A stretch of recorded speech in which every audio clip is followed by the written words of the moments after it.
kemudian ada jannah. Wa rubba qadha wa rubbama qadha alaika, mungkin kadang seorang hamba dijatuhkan oleh Allah dalam maksiat, tapi ternyata dengan kemaksiatan itu menjadikan dia sampai kepada Allah. Indahnya Ibn Atha al-Sakandari, bagi orang yang sudah masuk wilayah ketaatan harus dirapikan dulu biar sampai kepada Allah. Ternyata Ibn Atha nggak lupa bagaimana dengan orang yang tertinggal dengan kemaksiatannya. Jangan merasa terpuruk, sebab yang disebutkan di dalam, yang dijanjikan surga bukan saja orang yang baik saja, ada pendosa model gimana. Nah, ini pendosa seperti inilah yang akan selamat pada ujungnya. Kan wasari'u ila maghfiratin min rabbikum wa jannatin 'arduha as-samawati wal ardu u'iddat lil muttaqin. Surga yang disiapkan untuk orang bertakwa itu kan orang berbuat baik. Alladzina yunfiquna fis sarra'i wal dharra'i wal kadhimina al-ghaidha wal 'afina 'annas wallahu yuhibbul muhsinin. Ini kan orang-orang baik, dermawan, mudah memaafkan, lapang hati, ahli surga, orang bertakwa. Tapi lanjutan ayatnya adalah walladzina idza fa'alu fahishatan aw dhalamu anfusahum. Ternyata yang bakal mendapatkan surga adalah mereka yang pernah melakukan kekejian, maksiat, zalim kepada dirinya sendiri, melakukan dosa, tapi dia segera ingat kepada Allah, wastaghfaru lidzunubihim, kemudian minta ampun kepada Allah. Wa may yaghfiru dzunub illallah. Dia tahu tidak ada yang mengampuni dosa Allah. Maksudnya apa? Bukan menyuruh berbuatlah kamu maksiat agar kamu nanti dekat kepada Allah. Enggak begitu, jangan salah paham. Artinya siapapun yang sudah terpuruk dalam kemaksiatan, ternyata orang bermaksiat ada dua model. Ada maksiat yang dilakukan seorang hamba, tapi ternyata dengan kemaksiatannya tiba-tiba dia merasa menyesal. Maka sesungguhnya dengan penyesalannya bukan dengan maksiatnya. Jangan salah. Bukan kemaksiatan yang menghantarkan sampai kepada Allah, bukan. Sebab sampai kepada Allah, maka di saat seorang hamba bermaksiat, adalah ternyata dengan maksiatnya justru dia malah sampai kepada Allah. Bagaimana? Yaitu mereka yang bermaksiat kemudian dia tidak merendahkan kemaksiatan. Setelah dia bermaksiat kok tiba-tiba dia sadar. Maksudnya koreksi dirimu tuh kelas mana ini? Dia menyesal, menangis, sedih dengan kemaksiatan yang dilakukannya. Dia merasa rendah di hadapan Allah, lalu menjadikan dia mudah mengucapkan astaghfirullahaladzim, la ilaha illa anta subhanaka inni kuntu minadh dhalimin. Terus, ya Allah, aku pernah melakukan ini, ya Allah, ya Allah, ya Allah, ya Allah. Lah ini maksudnya, hei ahli maksiat, jadikanlah kemaksiat yang sudah kau lakukan bukan maksiat yang kau rencanakan. Merencanakan maksiat tanda dia akan dihinakan oleh Allah. Maksudnya, hei ahli maksiat, jadikanlah kemaksiatan yang sudah pernah engkau lakukan jembatan untuk menuju kepada Allah. Bagaimana caranya? Jadikan engkau menyesal dengan kesalahanmu. Jangan disalahpahami.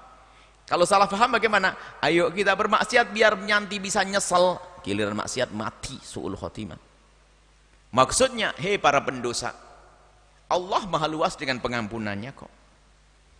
Kenapa kau tidak segera masuk pintu maaf Allah? Kenapa kau terus berlarut dalam kemaksiatan? Ini nasihat begitu. Hei ahli maksiat, jangan putus asa. Allah maha luas dengan pengampunannya. Allah hanya perlu engkau tuh merengek, mengadu, menyesal, itu saja. Di dalam hatimu Allah maha tahu. Dan semua dari kita tuh berbeda-beda. Ada orang bermaksiat tenang saja, wah alamat nggak sampai kepada Allah, wong dia agak nyesel. Ada orang tiba-tiba bermaksiat, nyeselnya besar. Dan siapa yang tidak bermaksiat dari kita? Siapa yang tidak punya dosa dari kita? Semua kita punya dosa. Hanya perbedaan dari seorang dengan orang yang lain, seorang hamba dengan seorang hamba yang lain adalah tingkat penyesalannya. Dia merasa hina, terpuruk di hadapan Allah, nyesal, derai air mata, menangis, berjanji tidak akan mengulangi. Maka katalah, itulah maksiat yang karena kemaksiatannya dia sampai kepada Allah. Makanya semua dari kita bisa meraba-raba dalam diri kita. Apakah ketaatan kita diterima oleh Allah atau tidak? Koreksi amalmu. Di saat kita bermaksiat, apakah kemaksiatan ini benar-benar tanda aku terpuruk, atau justru aku akan diangkat oleh Allah? Lihat setelah kejadian kemaksiatan apa yang ada di dalam hatimu. Bukan merencanakan maksiatan. Kalau merencanakan kemaksiatan itu merendahkan kemaksiatan, merendahkan Allah, nggak akan selamat. Ini bagi siapapun yang sudah terlanjur terburuk melakukan dosa, sebesar apapun dosa itu, lihat apa yang ada di dalam hatimu. Semua orang berbeda-beda tingkat penyesalan. Kalau pengen tahu nyesel, begini saja deh, urusan duit. Urusan dosa kok susah kita nyesel, tapi karena giliran ngomong duit kayaknya gampang paham. Contoh, Anda punya gaji dalam sebulan cuma 5 juta rupiah. Ya kan? Tidak punya tabungan kecuali 5 juta. Gaji 5 juta rupiah, nggak ada tabungan, nggak ada simpanan di rumah. 5 juta ditunggu oleh apa? Sekolah anak, listrik, bahan segala macam. Tak taunya apa? 5 juta itu hilang, jatuh. Waduh, sedihnya, nyesel. Kenapa? Anda tahu begitu pentingnya duit 5 juta. Dengan hilangnya 5 juta, alangkah banyaknya kerusakan di rumah. Akibatnya dia sadar, karena tahu akibatnya berantakan di rumah. Anaknya sekolahnya bisa berantakan, yang dimakan bisa nggak ada, listrik bisa mati. Karena dia tahu akibatnya, maka dia menjadi menyesal. Coba duitnya hilang 5 juta rupiah, tapi apa? Di rumah sudah full, listrik aman, sudah ada yang jamin, makanan sudah ada yang jamin, apalagi semuanya dijamin. Duit 5 juta hilang, biasa saja. Jadi sadar akan akibat itu yang menjadikan seorang menyesal. Atau dia masih punya tabungan, duit saya banyak. Beda orang yang 5 juta saja duitnya dengan orang yang duitnya 5 juta, di ATM-nya masih puluhan juta, hilang, ya ambil lagi nanti, tenang saja. Maka tingkat penyesalan yang dirasakan seorang hamba dihubungkan dengan nanti akibatnya. Sampai di rumah, ini cukup enggak untuk makan? Sama pelaku dosa. Makanya maksudnya nyesel dosa itu apa? Allah ingatkan ma ba'dal maut, setelah kematian nanti. Dia melakukan dosa, apakah dia minuman keras atau berzina, dia ingat, di neraka, kehinaan di hadapan Allah, takut, menangis dia. Lah sebesar rasa takutnya nanti di akhirat, itulah namanya penyesalan yang sesungguhnya. Kalau nangis saja kasih cabai itu di mata, kasih bawang di keluar, bukan itu. Ada orang tuh nangisan, bukan nangis. Nah orang dikit-dikit gampang nangis, bukan jaminan itu. Tapi kalau ada orang nangis jangan suudzon juga, mungkin dia menyesal secara sesungguhnya. Sekarang ukurannya di dirimu sendiri. Ada orang cengeng, dikit-dikit nangis. Bisa jadi itu penyesalan, bisa saja bohong, air mata cengeng. Tapi ada orang yang subhanallah, dia menangis betul karena penyesalan. Allah, dia ingat dosanya apa saja, makan riba, zina, mabuk, dia ingat sendiri, dia menitik air, Allah hukuman. Akhirnya Pak, dia berjanji tidak akan mengulangi lagi. Istighfarnya banyak. Lalu apa? Dia melakukan ketaatan kepada Allah yang banyak, takut nanti dosanya tampak, mau ditutup dengan amal baik. Kan diajarkan oleh Allah, jika kau berbuat baik lakukan, jika kau berbuat jahat lakukan kebaikan, maka kebaikan itu akan menutup. Lalu dia melakukan kebaikan, maka selamatlah dia dari berdosa. Fakana sababal wusuli, menjadi sebab dia sampai kepada Allah.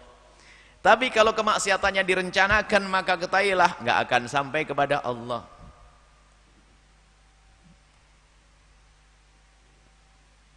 Merencanakan. Ada kisah disebut namanya Barseso. Ada kisah pada zaman dulu, itu dikisahkan pada zaman Bani Israel dulu. Ada orang ahli ibadah, maka ahli ibadah itu bisa ditipu. Yang nipu adalah syaitan. Setan ingin menjerumuskan orang yang ahli ibadah ini, sehingga setan itu menyaingi ahli ibadah. Tiba-tiba ibadah di samping kayak masjid, ya di masjid, di kuil, ibadahnya lebih banyak daripada si ahli ibadah ini. Akhirnya bertanya, Pak, siapa kamu? Saya hamba yang banyak dosa, banyak, tapi ibadahmu kuat banget. Iya. Akhirnya tanya, gimana resepnya kok kamu bisa ibadah banyak banget semacam ini?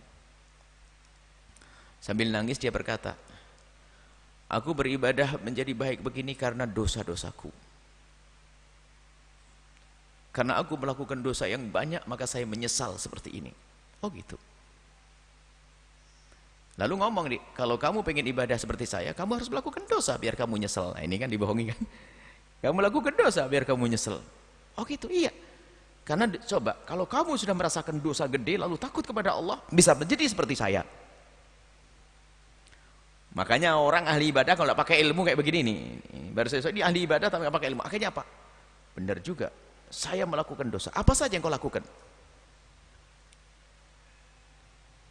Sudah kamu nyekutukan Allah, baru nanti tobat. Dosa paling gede nyekutukan Allah. Oh, kata ahli ibadah ini, kata si orang ahli ibadah, wah janganlah menyekutukan Allah, berat banget deh. Kata iblis yang jelma jadi orang ibadah, jangan nyekutukan Allah deh, bunuh aja, bunuh manusia. Wah, bunuh serem juga kalau bunuh. Enggak deh, ada yang lain enggak.